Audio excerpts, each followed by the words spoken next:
Okay, so this campaign is called HIV Stops With Me. Right. And so for each of you, that's a personal statement.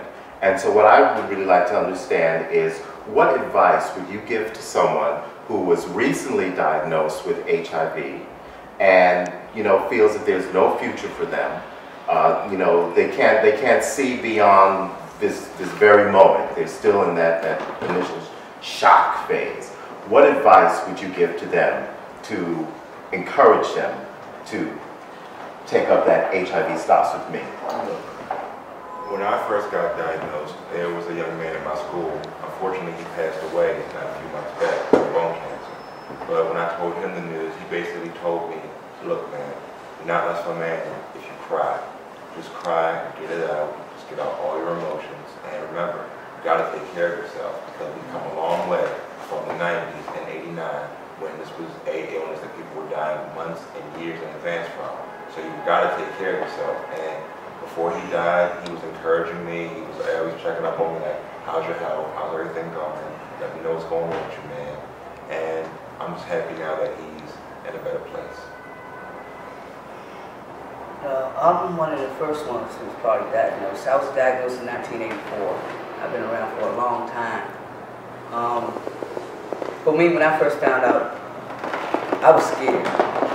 I was scared to tell everybody. I was scared to tell my family. I didn't know what to do. Until I met somebody who told me that everything would be all right. As long as I take my medication, I would live. That's when they had AZT. I didn't know too much about it, but it was a lot of medication back then, but now it's getting smaller dosages. So we can live with this thing. And I'm saying, I would tell somebody that if I can live this long, you can live longer. You know, only if you take care of yourself. That's what I would tell you. For me, it's ironic because I'm actually a hairstylist, and I was just thinking back sitting here as everyone was speaking. When I first started working in the salon, I had to choose somebody to be a model for me. So I just went and grabbed this girl off the street, and she was like, well, you know, I have HIV, can you still do it? And I was like, you know, baby, it's okay. You know, you're not poison. You know, as long as you take care of yourself, as long as you know, do what you have to do, you are okay. I'm here for you. If you need me, call me. I'm here for you.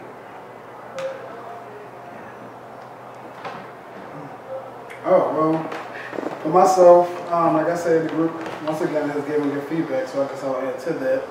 Honestly speaking, from my own opinion, it's really nothing that we really can say to them that's going to make them feel any more less scared or even like help them to come out more. It's a choice.